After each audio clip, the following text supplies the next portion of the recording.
विष्णुपुराय Krishna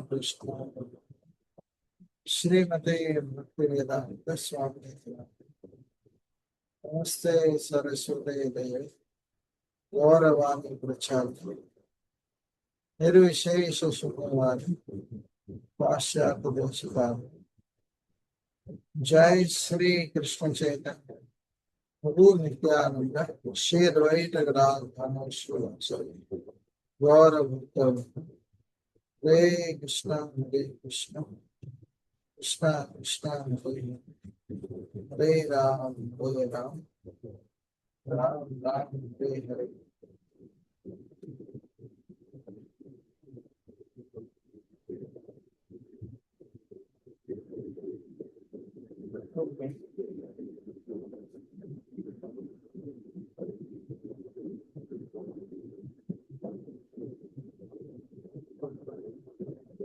so ఈ రోజు మనము భగవద్గీత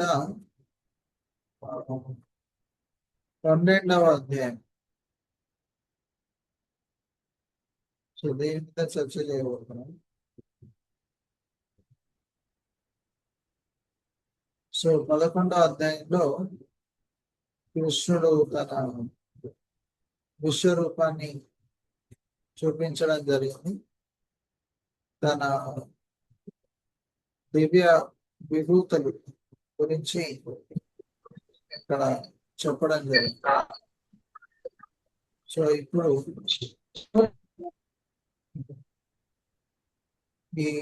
ఈ అధ్యాయంలో భక్తి యోగం దేని వచ్చిన చర్చ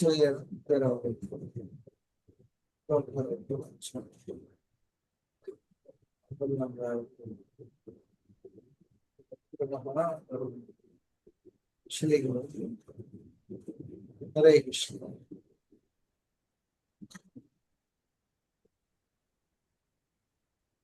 సో 11వ అధ్యాయంలో అర్జునుడు అభ్యర్థన చేస్తున్నాడు. కృష్ణుడు యొక్క దివ్య విభూతుల్ని చూపించమని కోరడం జరుగుతుంది. దానికి కృష్ణుడు తన విశ్వరూపాన్ని చూపించడం జరుగుతుంది. సో తర్వాత ఆ విశ్వరూపంలో కాలరూపం ఇవన్నీ చూశాక అర్జునుడి యొక్క ప్రార్థనలు చూశాను. 35 నుంచి 45 వరకు అర్జునుడు చేసిన ప్రార్థనలు. తర్వాత కృష్ణుడు తన యొక్క సాధారణమైన రూపం చూపించాడు.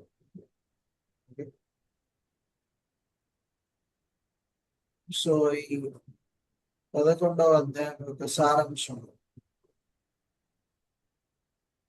ఎలా కృష్ణుడు దేవాది దేవుడు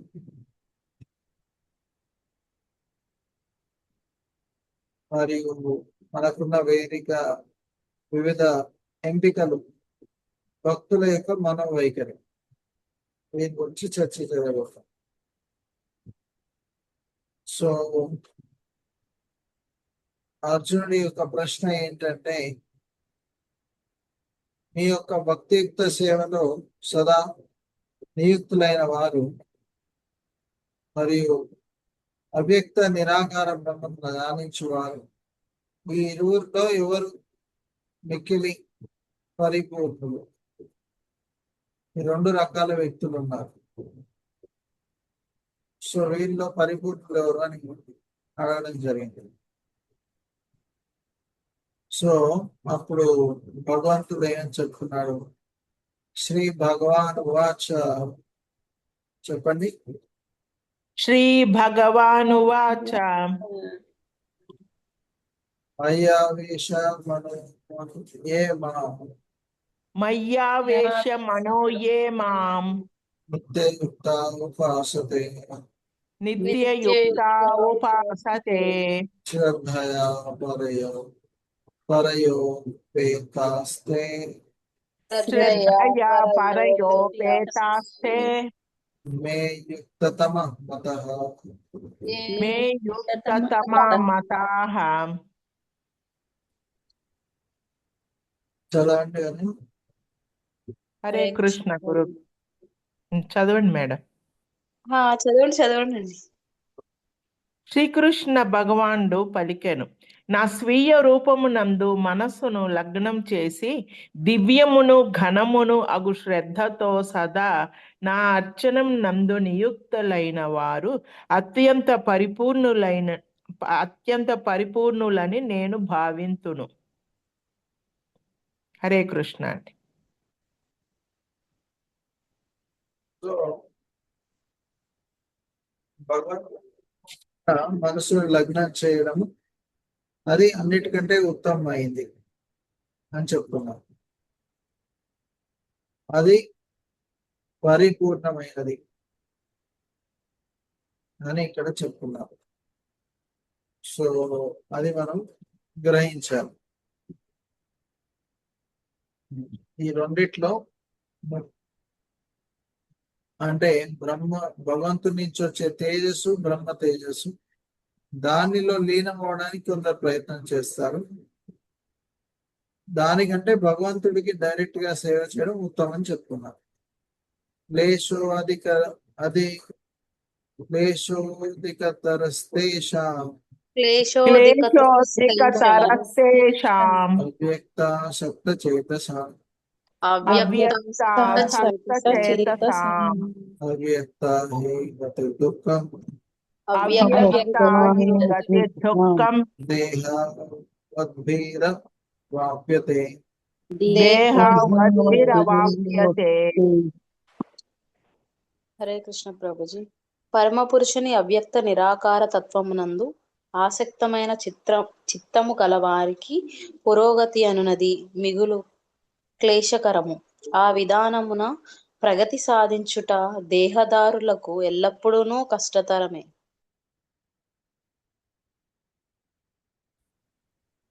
సో ఆ నిరాకార బ్రహ్మ తేజస్సులో లీనమవుతే అక్కడ ఏం పని ఉండదు. ప్రపంచంలో ఉదాహరణకి ఎవరు లేరనుకోండి, మనం ఒక్కరే ఉంటే ఎలా ఉంటుంది, అలానే నిరాకార బ్రహ్మంలో కూడా అంతే అనుకోండి. సో కాబట్టి అక్కడ మనం ఏమి చేయలేము. అందుకే భగవంతుడి యొక్క విగ్రహానికి సేవ చేయడం ఉత్తమం. నెక్స్ట్ ఎవరైనా చదవండి.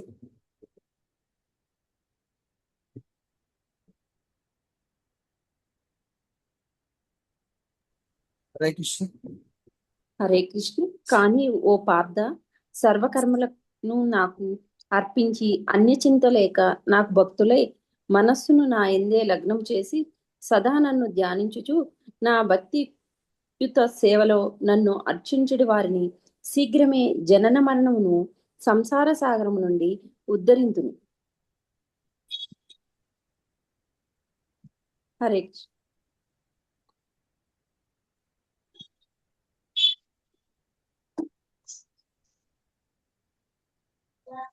సో ఇక్కడ ఎవరైతే భగవంతుడి భక్తులు అన్ని కర్మల్ని భగవంతుడికి అర్పించి అనన్య చింతనతో భగవంతుడి మీద ధ్యానం చేస్తూ సేవ చేస్తారో అలాంటి వారు భగవంతుడికి అత్యంత ప్రియులు అని చెప్తున్నారు. అంటే భక్తి యోగ మార్గమే భగవంతుడికి అన్నిటికంటే ప్రియమైనది, అన్నిటిలో కంటే అని మనం అర్థం చేసుకోవాలి. సో నిరాకారవాదులు భక్తులకి మధ్య తేడా ఏంటి? ఎవరైనా చదవండి. హరే కృష్ణ అండి. నిరాకారవాదుడు నిరాకారంపై ధ్యానం చేయును, కానీ భక్తుడు శ్రీ విగ్రహ రూపంపై ధ్యానం చేయును. నిరాకారవాదుడు ఇంద్రియాలను నియంత్రిస్తాడు, భక్తుడు ఇంద్రియాలను నిమగ్నం చేస్తాడు. నిరాకారవాదుడు ఉపనిషత్తు సంస్కృతాభ్యాసము అశాశ్వత భావాల ద్వారా బ్రహ్మాన్ని అర్థం చేసుకుంటాడు. భక్తుడు నవవిధ భక్తి ద్వారా భక్తియుత సేవ చేస్తూ కృష్ణుణ్ణి అర్థం చేసుకుంటాడు. కానీ నిరాకారవాదుడికి ఇది కష్టతరమైనది. భక్తుడికి సులభము మరియు సహజమైనది. నిరాకారవాదునికి కృష్ణునితో సంబంధం లేదు, కానీ భక్తునికి ఆత్మీయ వ్యక్తిగత సంబంధం ఉంటుంది. స్వప్రయాస మీద ఆధారపడి ఉంటాడు నిరాకారవాదుడు, కానీ భక్తుడు కృష్ణుడిపై ఆధారపడతాడు. నిరాకారవాదుడు పాక్షిక సాక్షాత్కారం, సత్ మరియు చిత్, కానీ భక్తుడు పూర్తి సాక్షాత్కారం, సచ్చిత్ ఆనంద విగ్రహం.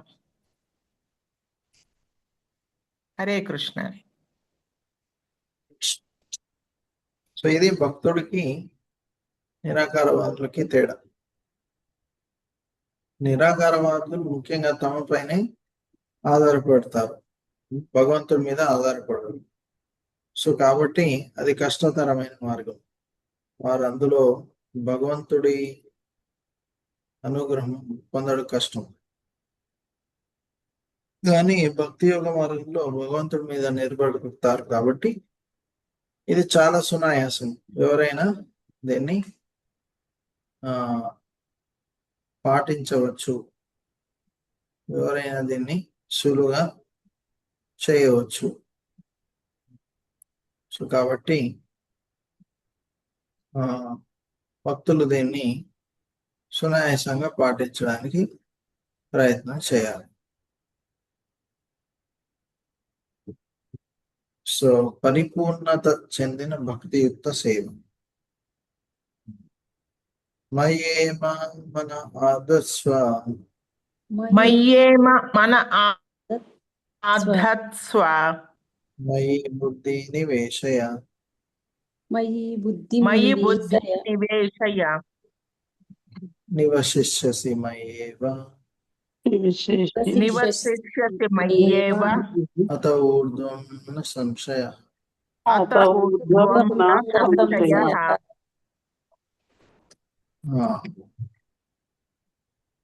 చదవండి ఎవరైనా. దేవాది దేవుడైన నాయందే నీ మనసును స్థిరముగా నిలుపుము మరియు నీ బుద్ధినంతయు నాయందే నియుక్తము గావింపుము. ఈ విధముగా సదా నాయందు నీవు నిస్సంశయముగా నివసింతువు. హరే కృష్ణ ప్రభుజీ. సో ఇక్కడ ఏమని చెప్తున్నారు భగవంతుడా? సో నా యందే నీ మనసును స్థిరంగా, భగవంతుడి మీద ఎవరైతే మనసు స్థిరంగా పెట్టి బుద్ధిని కూడా ఆయన యందే నియుక్తం చేస్తారు, అలాంటి వారు సదా నిస్సంశయముగా నివసిస్తారు. సో ఇది శుద్ధ భక్తుల పరిస్థితి. వారు నిరంతరం భగవంతుడిని సేవ చేస్తుంటారు, భగవంతుడిని సేవలోనే బుద్ధిని వినియోగిస్తారు. సో ఇది ఉత్తమమైన భక్తి. కానీ అందరూ అలా శుద్ధ భక్తులు కాకపోవచ్చు, కరెక్ట్. సో కాబట్టి కొందరు సాధనా భక్తి కూడా చేస్తారు. సో వారు ఎలా చేస్తారు?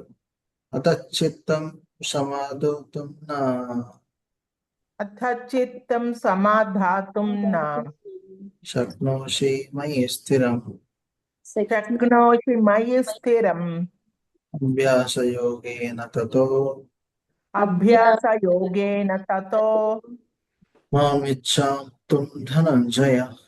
మమిచ్ఛాప్తుం ధనంజయ. యా, సాధన భక్తి చదవండి ఎవరైనా. ఓ అర్జున, ధనంజయ, స్థిరముగా నా యందు మనస్సును లగ్నం చేయ నీవు సమర్థుడు కానిచో భక్తి యోగమునందలి విధి విధానములను అనుసరింపుము. ఆ రీతిని నన్ను పొందు కోరికను వృద్ధి చేసుకొనుము. హరే కృష్ణ. హరే కృష్ణ. సో యాక్చువల్గా అందరూ కూడా ఒక నిమిషం.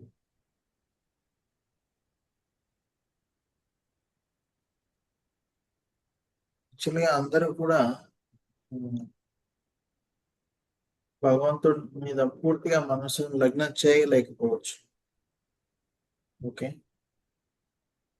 సో అలాంటి వారు సాధన భక్తి యోగంలో ఉన్న వివిధ విధి విధానాలని అనుసరిస్తారు, అభ్యాసం చేస్తారు. అది సాధన భక్తి. Okay, correct. సో ఆ సాధన భక్తి మార్గాన్ని ఎవరు పాటిస్తారు, మరియు ఈ శుద్ధ భక్తి రెండు వేరు అన్నమాట. శుద్ధ భక్తి అంటే వారు యాక్చువల్లీ ఎవరు చెప్పాల్సిన అవసరం లేదు, స్వతహా వారికి మనసు భగవంతుడి వైపు వెళ్ళిపోతుంది, అంతగా ఆసక్తి ఉంటుంది వారికి. కానీ ఎవరికైతే అలా మనసు అంత ఆసక్తి లేదో అలాంటి వారు భక్తి యోగంలో ఉన్న వివిధ విధి విధానాన్ని పాటించవలసి వస్తుంది. ఓకే, సో కాబట్టి ఈ భక్తి యోగ మార్గము మనకు మొదట్లో కష్టంగా ఉండవచ్చు, అయినా కూడా ఆ నియమాల్ని పాటిస్తే ఒకానొక సమయంలో భగవంతుడి మీద ఆసక్తిని పొంది సాధారణమైపోతుంది. ఎవరైనా అది చేయవచ్చు. దాని నియమ నిబంధనలు ఏంటి ఇక్కడ కొన్ని చెప్పడం జరిగింది. చదవండి ఎవరైనా.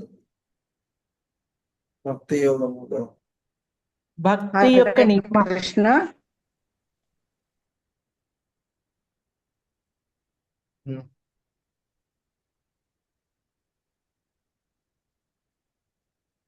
చదవండి మేడం. ఓకే. భక్తి కర్మలు మరియు నిబంధనలను అనుసరించడము ప్రక్రియ ఇంద్రియాలను సూచించడానికి ఒకటి ఆత్మిక గురువు యొక్క మార్గదర్శకత్వం, రెండు ఏకవచనాలు చేయడం,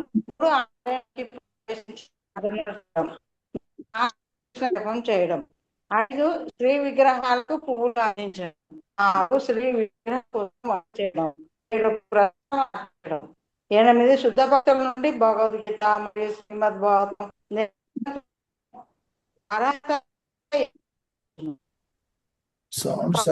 తప్పనిసరిగా దేవదేవుని సౌండ్ సరిగా లేదు. సో ఇక్కడ భక్తియుక్త మార్గం యొక్క కొన్ని నియమాలు ఇక్కడ చెప్పడం జరిగింది. ఒక ఆధ్యాత్మిక గురువు యొక్క మార్గదర్శకత్వంలో ఈ నియమాలు పాటించవలసి ఉంటుంది. సో ఈ నియమాలు పాటించడం వల్ల నెమ్మదిగా మనకు భగవంతుడి మీద ప్రేమ, ఆసక్తి అనేది తప్పకుండా పెరుగుతుంది. కాబట్టి ఇది పాటించడానికి మనం ఏం చేయాలి? ప్రయత్నం చేయాలి. ఓకే, సో ఒకవేళ ఎవరైనా నాకు అది కూడా కుదరదు అని చెప్పారనుకో, ఏంటిది? అభ్యాస భక్తి మార్గం, అభ్యాస మార్గం ఎవరైనా చెప్తారు నాకు అది కూడా కుదరదు అని ఎవరైనా చెప్పారనుకోండి, సో అప్పుడు ఏం చేయాలి? మరి ఇప్పుడు ఏం చేయాలో ఇక్కడ చెప్తున్నాను, నిష్కామ కర్మయోగం. ఎందుకంటే అందరూ యోగ మార్గం కూడా అందరూ పాటించలేకపోవచ్చు. అది కూడా కొందరికి కష్టం కావచ్చు. సో అప్పుడు ఏం చేయాలి? అభ్యాసే వ్యసమర్దోసి అభ్యాసే అభ్యాసేభ్యసమద్దోసి వ్యసమద్దోసి మత్కర్మ పరయో భవ మత్కర్మ మత్కర్మ పరయో భవ మదత్తమాపి కర్మాణి మదత్తమపి కర్మాణి పూర్వన్ సిద్ధిమవాప్యసి. కుర్వన్ సిద్ధిమవాప్స్యసి. Yes.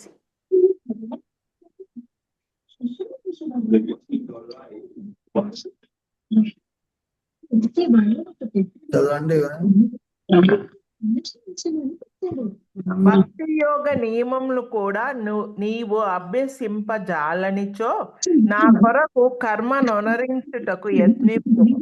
ఏలయన నాకు చాలా డిస్టర్బెన్స్ ఏలయన నా కొరకు కర్మ చేయుట ద్వారా నీవు పూర్ణ స్థితిని పొందగలవు. హరే కృష్ణ. సో ఎవరైనా భక్తి యోగ మార్గము ఉన్న నియమాల్ని పాటించడం కష్టము అని అనుకున్న వారికి, ఓకే అది కాకుండా నువ్వు భగవంతుడి కోసం కర్మ చేయని చెప్తున్నారు. ఓకే, సో ఇప్పుడు జపం చేయడము, భగవంతుడికి సేవ చేయడం కష్టం అనుకోండి. సరే, భగవంతుడి కోసం పని చేయి అని చెప్తున్నాను. ఏం పని? సో ఇక్కడ ప్రసాదం ఉండడము, భగవంతుడి గిన్నెల్ని వాష్ చేయడం, ఇలా. ఓకే, భగవంతుడి కోసం కర్మ చేయడం. బేసిక్ వాళ్ళు భగవంతుడి అంటే భజన చేయడము, అర్చన చేయడము, ఇవన్నీ కష్టము అని చెప్తారు. ఓకే, అలాంటి వారికి అట్లీస్ట్ భగవంతుడి కోసం కర్మ చేయని చెప్తాను. సో నియంత్రిత నియమాలను అనుసరించలేకపోతే కృష్ణుడి సేవలో అన్ని ఇంద్రియాన్ని వినియోగించాలి, కృష్ణ కోసం కర్మలు చేయాలి, పరిపూర్ణ దశకి చేరుకుంటాం. ఈ విధంగా చేయడం కర్మయోగం. అదైత దప్యశక్తోసి అథైత దప్యశక్తోసి కర్తుం మద్యోగమాశ్రితః కర్తుం మద్యోగమాశ్రితః సర్వకర్మ ఫలత్యాగం సర్వకర్మ ఫలత్యాగం తతః కుర్యాత్మావాన్. తతః కుర్యాత్మావాన్.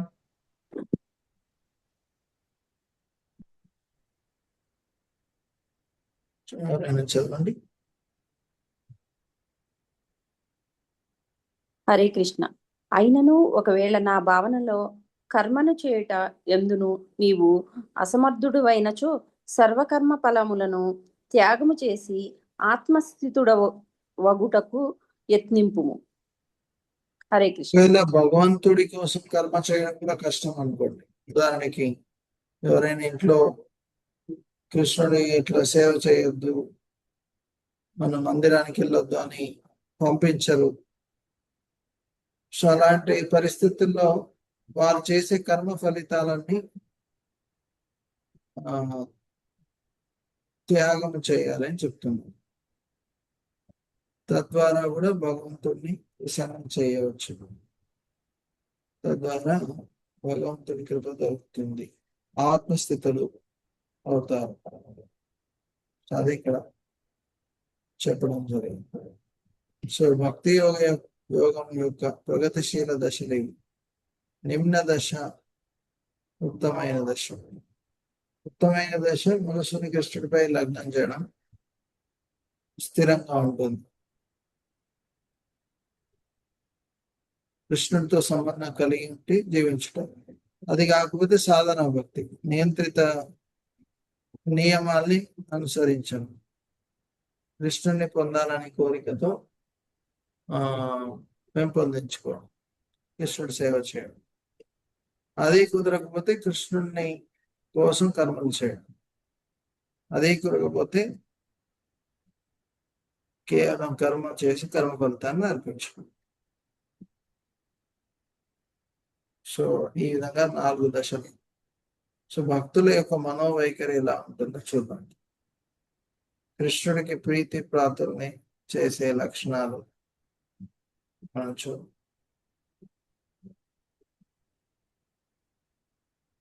ఇక్కడ శ్లోకం ఇవ్వలేదా?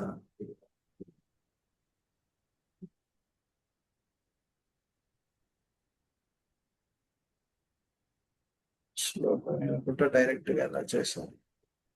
ఓకే, చదవండి ఎవరన్నా.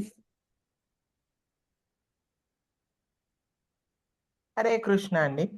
ద్వేషమనునది లేకుండా సర్వజీవుల ఎడ మైత్రిని కలిగిన వాడును, మమత్వం లేనివాడును, మిథ్యాహంకార రహితుడును, సుఖ దుఃఖములు రెండిటి యందు సమభావం కలవాడును, క్షమాగుణము కలవాడును, సదా సంతుష్టుడైన వాడును, ఆత్మ నిగ్రహం కలవాడును, తన మనోబుద్ధులను నాయందు లగ్నం చేసి దృఢ నిశ్చయంతో నా భక్తి యందు నియుక్తుడై ఉన్నట్టు వాడునగు నా భక్తుడు నాకు అత్యంత ప్రియుడు.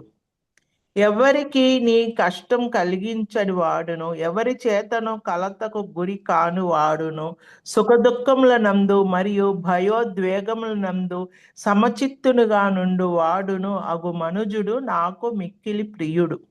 సాధారణ కార్యకలాపములను ఆశ్రయింపని వాడును, పవిత్రుడును, సమర్థుడును, ఉదాసీనుడును, సర్వవ్యధుల నుండి ముక్తుడైన వాడును, ఏదేని ఫలము కొరకై తీవ్ర కృషి చేయని వాడును అగు నా భక్తుడు నాకు మిగుల ప్రియుడు.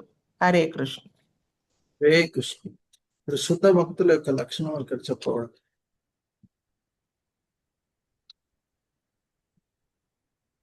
ఒక్కొక్కటి మనం తర్వాత చూద్దాం కొన్ని. కాకపోతే ముఖ్యంగా ఈ మంచి లక్షణాలన్నీ దేవతల్లో ఉంటాయి. మంచి లక్షణాలు రావాలంటే మనం భగవంతుడి సేవ చేయాలి, అప్పుడు ఈ మంచి లక్షణాలు వస్తాయి. ఈ మంచి లక్షణాలు లేనిదే మనం భగవంతుడిని ప్రసన్నం చేయలేము. సో మనము సుఖ దుఃఖాల్లో కలత చెందుతాం, అసూయపడతాం, వేరే వారి పట్ల కోపాన్ని ప్రదర్శిస్తాం. సో ఇవన్నీ జరుగుతూ ఉంటాయి. కరెక్ట్. సో ఇదంతా డెవలప్ చేసుకోవాలి ఈ లక్షణాలు. నెక్స్ట్ ఎవరైనా చూడండి.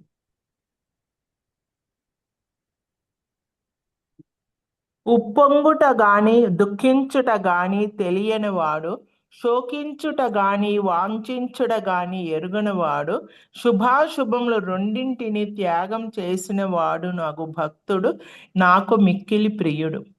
శత్రుమిత్రుల ఎడ సమభావం కలిగిన వాడును, మానవమానములందు శీతోష్ణములందు సుఖ దుఃఖములందు నిందాస్తుతులందు సమబుద్ధి కలిగిన వాడును, అసత్సంగం నుండి సదా విడివిడియుండు వాడును, సదా మౌని అయిన వాడును, దేని చేతనైనను సంతుష్టు నొందడి వాడును, నివాసమేదైనను లెక్క చేయని వాడును, జ్ఞానం నందు స్థితుడైన వాడును, నా భక్తియుత సేవ యందు నియుక్తుడైనట్టు వాడును అగు మనుజుడు నాకు అత్యంత ప్రియుడు. హరే కృష్ణ. హరే కృష్ణ. సో సుఖ దుఃఖాలలో, జయమ అపజయంలో, అన్ని సమయాల్లో స్థిరంగా ఉండడం. ఓకే, సో అలాంటి వాళ్ళు చాలా అరుదు. అది మనం గ్రహించాలి.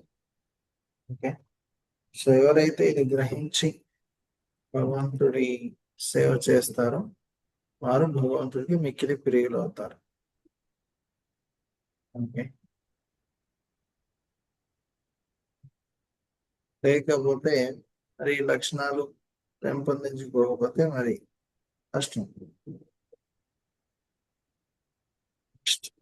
ఒకరిని కృష్ణుడికి ప్రీతి ప్రాప్తం చేసే లక్షణాలు. సో ఇందులో 4 విభాగాలు. తన పట్ల వైఖరి, ఇతర జీవరాశులతో వ్యవహారం, వారికి జరిగిన సంఘటనలకు ప్రతిస్పందన, భగవంతుడితో వ్యవహారం. తన పట్ల వైఖరి నిర్మమ, యజమాన భావం నుండి విముక్తి. అంటే అన్నీ కూడా కృష్ణుడికి చెందినప్పుడు నావేవి కాదు, కాబట్టి నేను యజమాని కాదు, కృష్ణుడే యజమాని. మిథ్యాహంకారం నుంచి విముక్తి, నేను శరీరం కాదు అని తెలుసుకొని ఉండటం. గత వ్యధ లేకుండా ఉండడం. నెక్స్ట్ సర్వారంభ పరిత్యాగి, అన్ని ప్రయాసాల నుండి విముక్తి. సో మనము ఈ నిత్యాహంకారం దూరం ఉండాలి అని అంటే కృష్ణుడి సేవలో నిమగ్నమై ఉండాలి. ఓకే, సో ఒకవేళ మనము ఈ భావన నుంచి దూరంగా లేమనుకుంటే మళ్ళీ జన్మ తీసుకోవాలి. ఓకే, ఇది మనకు ఇక్కడ పాలసీ.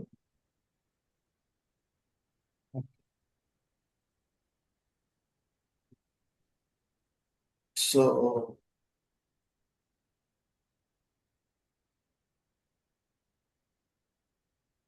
ఏ రకమైన ఆసక్తి లేకుండా ఉండటం.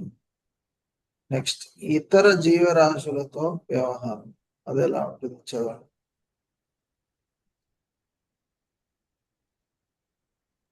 హరే కృష్ణ అండి. చదవండి మేడం. ఇతర జీవరాశులతో వ్యవహారం, అసూయ లేనివారు, అందరి మీద దయాభావం, మిత్రు శత్రువులతో ఒకేలా వ్యవహరించడం, ఉదాసీన పట్టించుకోకుండా ఉండుట. 12.16 కలుషిత సాంగత్యాల నుండి స్వాస్థంగా విముఖత. నిశ్శబ్దం. 12.19. హరే కృష్ణ.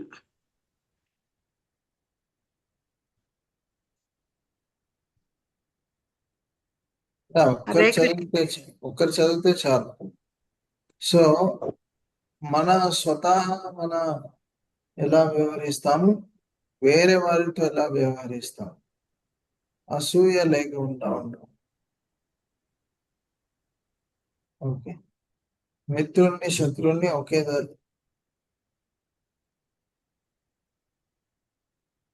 మిత్రులతో శత్రువులతో ఒకే రకంగా ఉండటం. యాక్చువల్గా కొన్నిసార్లు శత్రువులు అంటే ఎవరైనా మనకు హాని కలిగిస్తే మనం వారికి హాని కలిగిస్తాం, కోప్పడతాం. కానీ శుద్ధ భక్తులు వారి పట్ల కూడా ఆప్యాయత, కరుణాభావంతో ఉంటారు. ఓకే, అది విషయం. సో మన పట్ల కానీ వేరే పట్ల వారి కానీ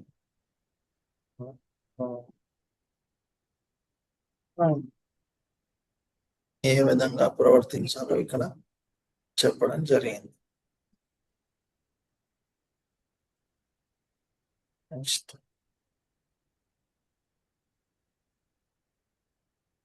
చదువుతారా?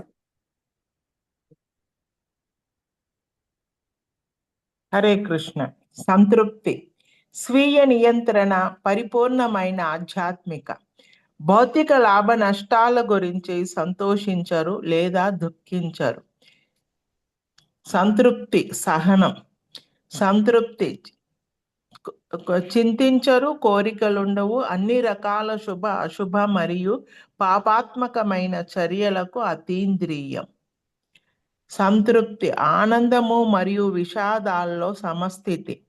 సంతృప్తి, తటస్థ, అనపేక్ష, శుచి, శుభ్రత. ఇక భౌతిక లాభ నష్టాల గురించి సంతోషించరు లేదా దుఃఖించరు. నివాసం గురించి పట్టించుకోకపోవటం, దక్షత. ద్వంద్వత్వాలలో సమస్థితి. హరే కృష్ణ. సో వారికి ఎవరైనా కష్టాలు ఇస్తే ఏ విధంగా స్వీకరిస్తారు? చింతించరు అనవసరంగా. అనవసరంగా కోపాన్ని ప్రదర్శించడు. భగవంతుణ్ణి ఓర్పు సహనము ఇవ్వడం ప్రార్థన చేస్తాను. ఓకే, సో బంధాలు ఖచ్చితంగా ఉంటారు, సమస్థితితో ఉంటారు.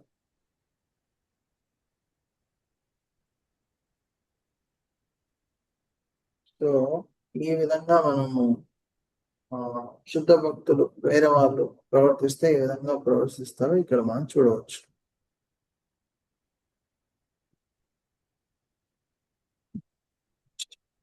భగవంతునితో వ్యవహారం ఎలా ఉంటారు చదవండి ఎవరైనా. హరే భగవన్ కృష్ణ. చదవండి. భగవంతునితో వ్యవహారం. పట్టుదల, మనస్సు మరియు బుద్ధులను పూర్తిగా భగవంతుని కొరకు వినియోగం. భక్తియుత సేవలో నిమగ్నమై ఉండటం, స్థిరంగా ఉండటం. హరే కృష్ణ. సో పట్టుదలతో భగవంతుడి సేవలో నిమగ్నమై ఉండాలి.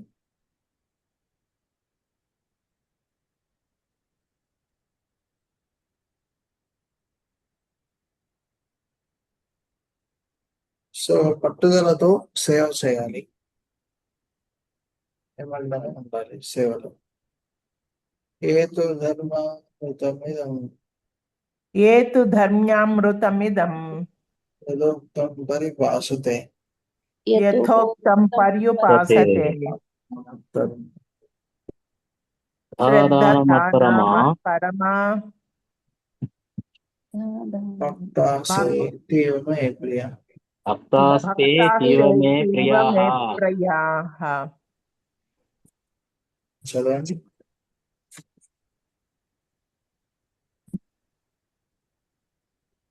హరే కొద్దిగా కృష్ణ. వాయిస్ పెంచాలా ప్రభుజీ? కొద్దిగా వాయిస్ పెంచండి. హరే హరే కృష్ణ. కృష్ణ. కొద్దిగా సరే. ఆ,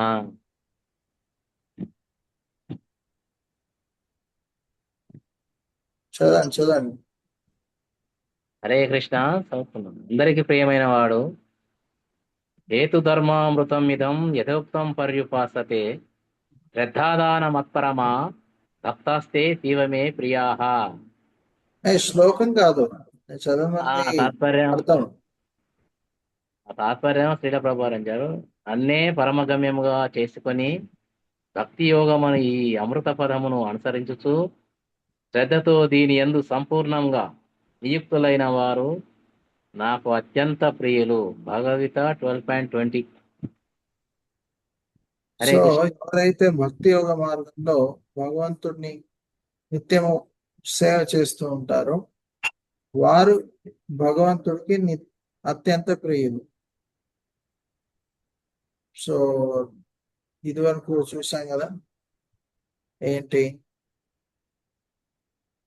బ్రహ్మ తేజస్సులో లీనమయ్యే వారు ఒకరు భగవంతుడికి విగ్రహానికి సచ్చిదానంద రూపానికి సేవ చేసేవారు. ఈ రెండిట్లో భక్తియుక్త సేవ చేసేవారు ఉత్తమం చెప్తున్నారు. మనకి ఎన్ని మంచి గుణాలు ఉన్నా శ్రీకృష్ణుని సేవలో వినియోగించినప్పుడే మనం శ్రీకృష్ణుడికి దగ్గర అవ్వగలం.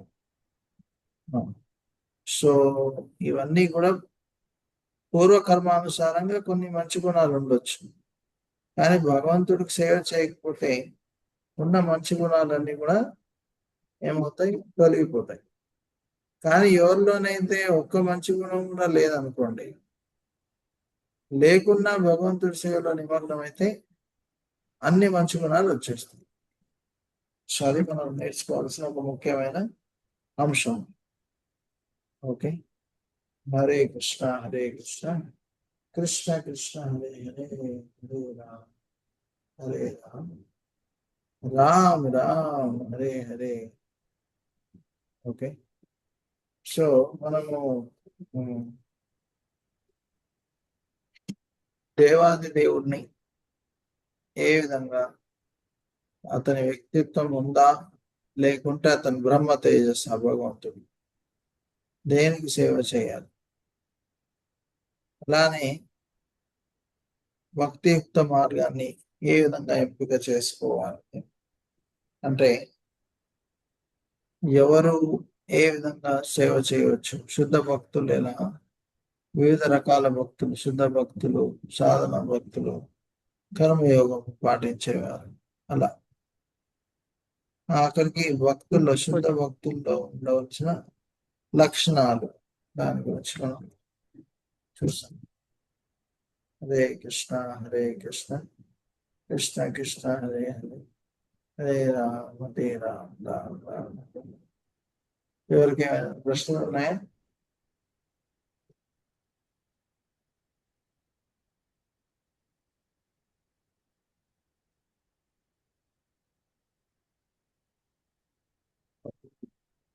ధన్యవాదాలు. రోజు కనీసం 10 నిమిషాలైనా జపం చేయండి. ఓకే? హరే కృష్ణ. శ్రీమద్ భగవద్గీత కి జై. శ్రీ ప్రభుపాద